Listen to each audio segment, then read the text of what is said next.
शुरुआत करते हैं बुलेटिन 100 की। ओस्ट्रावा में बाढ़ ने लिया विकराल रूप। बाढ़ से रोमानिया में 6 और ऑस्ट्रिया और पोलैंड में 1 शख्स की मौत। बाढ़ में बहे कई लोग लापता।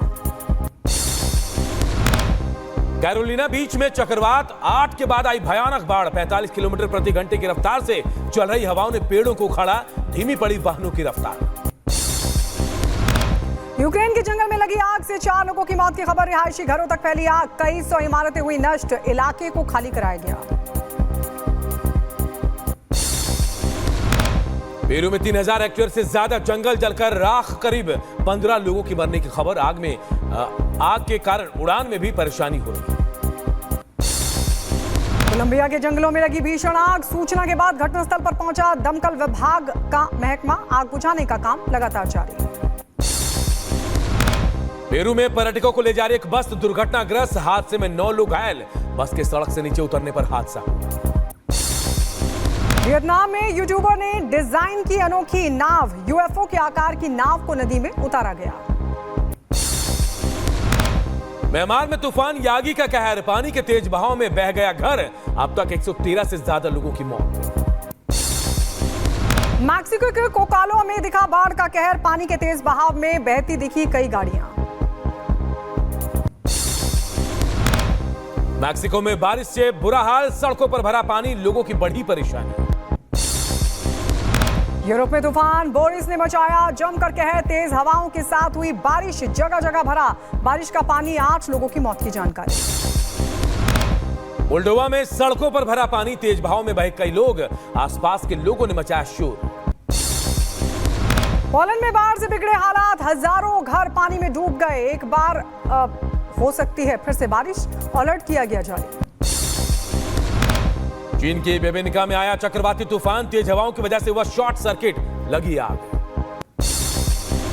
चीन के शंघाई में आया जबरदस्त तूफान। इमारत की दीवार का हिस्सा नीचे गिरा। नीचे खड़ा शख्स बाल बाल बच गया। इंडोनेशिया के कालीमंतन में महसूस किए गए भूकंप के झटके। 5.6 रही तीव्रता। स्टोर्स में बिखरा सामान। आज प्रधानमंत्री मोदी का जन्मदिन। 74 साल के हुए प्रधानमंत्री मोदी। देश विदेश से मिल रही हैं बधाइयां। आज ही मोदी सरकार 3.0 के पूरे हो रहे हैं 100 दिन। इस दौरान लखपति दीदी योजना बनी सबसे बड़ी उपलब्धि। 1 करोड़ से ज्यादा लखपति दीदियों का हो चुका है नामांकन। अपने जन्मदिन के दिन ओडिशा दौरे पर प्रधानमंत्री मोदी पीएम आवास योजना के लाभार्थियों के साथ करेंगे चर्चा। भुवनेश्वर में कई परियोजनाओं का करेंगे शिलान्यास भी। पीएम मोदी के जन्मदिन पर स्वास्थ्य मंत्री जेपी नड्डा करेंगे रक्तदान शिविर का शुभारंभ। 100 दिन पूरे होने पर प्रदर्शनी का भी उद्घाटन।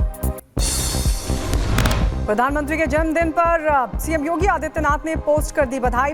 सीएम योगी के अलावा जेपी नड्डा समेत कई मंत्रियों ने भी दी प्रधानमंत्री मोदी को उनके जन्मदिन की शुभकामनाएं। पीएम मोदी के 74वें जन्मदिन पर सीएम योगी काल भैरव और काशी विश्वनाथ मंदिर में करेंगे पूजा। दशमेश घाट पर चलाएंगे स्वच्छता अभियान।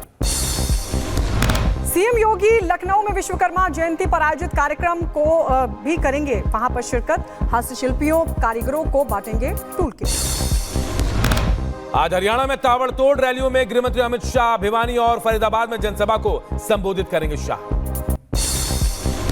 किश्तवाड़ की रैली में आतंकवाद पर गृहमंत्री अमित शाह का बड़ा हमला। कहा जम्मू कश्मीर में आतंकवाद को दफन कर देंगे। जम्मू कश्मीर को विकसित करना प्रधानमंत्री का लक्ष्य। अमित शाह ने राहुल गांधी और फारूक अब्दुल्ला पर साधा निशाना। कांग्रेस और एनसी घाटी में आतंकवाद के पोषक 370 कभी दोबारा बहाल नहीं करा पाएगी नेशनल कॉन्फ्रेंस। पाकिस्तान पर से सीएम योगी आदित्यनाथ पाकिस्तान को बताया नासूर। कहा ऑपरेशन से होगा इलाज। भगवान श्री कृष्ण का जिक्र करते हुए बोले सीएम योगी मुरली से काम नहीं चलेगा। सुरक्षा के लिए सुदर्शन चक्र जरूरी। सीएम योगी आदित्यनाथ के बयान पर ऑल इंडिया मुस्लिम जमात के अध्यक्ष शहाबुद्दीन रिजवी बरेलवी ने उठाए सवाल और कहा कि ऐसी बयानबाजी मुख्यमंत्री को शोभा नहीं देती। आज अरविंद केजरीवाल देंगे मुख्यमंत्री पद से इस्तीफा। उपराज्यपाल विनय सक्सेना से मिलकर सौंपेंगे त्यागपत्र। अरविंद केजरीवाल मुख्यमंत्री पद के लिए देंगे नया नाम। उपराज्यपाल ने शाम 4:30 बजे मिलने का दिया है उनको वक्त।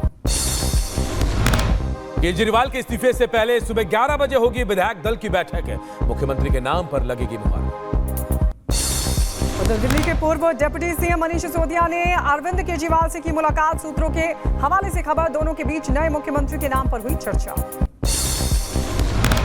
अरविंद केजरीवाल ने पॉलिटिकल अफेयर्स कमेटी के साथ की बैठक, सभी विधायकों के साथ 1-to-1 चर्चा, अगले सीएम के नाम पर चर्चा। सीएम ममता बनर्जी ने मानी प्रदर्शन करे डॉक्टर्स की मांग। डॉक्टरों से मीटिंग के बाद बोली, चिकित्सा शिक्षा और स्वास्थ्य सेवा निदेशक को हटाया जाएगा। कोलकाता मामले में सीएम ममता की तरफ से लिए गए एक्शन के बाद केंद्रीय मंत्री सुकांता मजूमदार का बयान, कहा बंगाल की जनता से हार कर मुख्यमंत्री ने मांगी कुछ मांगी।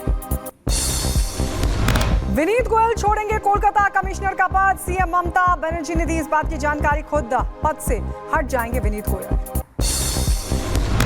आज कोलकाता में नए सीपी और पुलिस विभाग में होंगे कुछ बदलाव। सीएम ममता ने कहा मुख्य सचिव शाम 4 बजे के बाद देंगे जानकारी। सीएम ममता बनर्जी की डॉक्टरों से अपील, कहा डॉक्टर काम पर लौटे, नहीं होगा एक्शन। सीएम ममता की ओर से मांगे मानने के बावजूद जारी रहेगा डॉक्टर्स का प्रदर्शन। हेल्थ सेक्रेटरी और प्रिंसिपल वाली डिमांड पर भी कार्रवाई की मांग की जा रही है। कोलकाता के रेप मर्डर केस में आज सुप्रीम कोर्ट में होगी सुनवाई। पिछली सुनवाई में कोर्ट ने सीबीआई से मांगी थी जांच की स्टेटस रिपोर्ट। कोलकाता में आरजी के मामले में ईडी की ताबड़तोड़ छापेमारी। भ्रष्टाचार मामले में टीएमसी विधायक डॉक्टर सुदीप्तो रॉय के घर और अस्पताल में ईडी की रेड।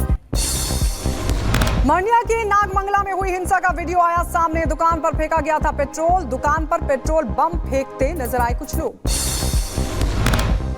मध्य प्रदेश के बालाघाट में लहराए गए फिलिस्तीनी झंडे। 12 वफात के जुलूस में झंडे लहराने पर एक युवक के खिलाफ केस दर्ज हुआ। मध्य प्रदेश के मंडला में भी माहौल बिगाड़ने की कोशिश। यहां भी जुलूस में लहराए गए फिलिस्तीनी झंडे, पुलिस ने संभाला मोर्चा। यूपी के जौनपुर में लगे फिलिस्तीन के नाम के समर्थन ईद के मौके पर निकाला जा रहा था जुलूस। वीडियो वायरल होने के बाद एक्शन में आई पुलिस। छत्तीसगढ़ में बड़ी साजिश हुई नाकाम। सुकमा में 3 आईडी को किया गया डिफ्यूज। सुरक्षा बलों ने बम को किया नष्ट। मणिपुर को लेकर केंद्र सरकार का बड़ा फैसला। आज से खुलेंगे 16 नए पुलिस कल्याण भंडार। गृहमंत्री अमित शाह ने किया पोस्ट, कल्याण भंडार से लोगों को मिलेगा सस्ता सामान। मथुरा श्री कृष्ण जन्मभूमि विवाद पर सुप्रीम कोर्ट में होगी सुनवाई। मुस्लिम पक्ष ने इलाहाबाद हाईकोर्ट के फैसले को दी है चुनौती। हिंदू पक्ष की 18 याचिकाओं को योग्य करार देने का विरोध किया। देश में बुलडोजर कार्रवाई के खिलाफ याचिका पर सुप्रीम कोर्ट में सुनवाई। पिछली सुनवाई में सुप्रीम कोर्ट ने गाइडलाइन बनाने के दिए थे संकेत। फिरोजाबाद में पटाखा फैक्ट्री में हुआ विस्फोट। 5 लोगों की मौत, कई मकान ढहे। रेस्क्यू ऑपरेशन जारी। इलाके में अवैध रूप से चल रही थी पटाखा फैक्ट्री। धमाके में कई मकानों को नुकसान पहुंचा। 12 से ज्यादा लोग घायल हुए। बरेली में माहौल खराब करने की कोशिश, उपद्रवियों ने तोड़ी शनिदेव की मूर्ति, हिंदू संगठनों ने किया प्रदर्शन। राजस्थान के उदयपुर में जाल में फंसा मिला अजगर। जाली में फंसे अजगर को लोगों ने बाहर निकाला। उधर बहराइच में आदमखोर भेड़िए का आतंक लगातार जारी। एक बकरी को बनाया अपना निशाना, गांव वालों में दहशत का माहौल। मुंडा के सतना में पुरवा गांव में अजगर मिलने से मचा हड़कंप। वन विभाग ने अजगर का रेस्क्यू किया। अजगर को वापस जंगल में छोड़ा गया। उधर बहराइच में आदमखोर भेड़ियों का आतंक लगातार जारी। भेड़िए ने बकरी को बनाने वाला भेड़िए की तलाश लगातार तेज। झांसी में सियार ने किसान पर किया हमला। सियार के हमले में किसान बुरी तरह जख्मी। सियार को पकड़ने की कोशिश जारी। बदायूं में बारिश की वजह से अचानक भरभरा कर गिरा एक मकान। मकान गिरने से लाखों का नुकसान, बाल बाल बचा पूरा परिवार। गुवाहाटी से दिल्ली जा रही इंडिगो फ्लाइट में हंगामा। बैग रखने को लेकर 2 यात्री आपस में ही भिड़ गए। उधर ग्रेटर नोएडा के एक मुस्लिम होटल में थूक से बनाई गई रोटी, तंदूर में रोटी रखने से पहले थूका। वीडियो वायरल हो रहा है। बाढ़ की चपेट में आया शाहजहांपुर। नरौरा बैराज और त्यूनी बैराज से पानी छोड़ने से उफान पर गर्रा और खनौती नदी। आवासीय कॉलोनी में भी पानी घुसा।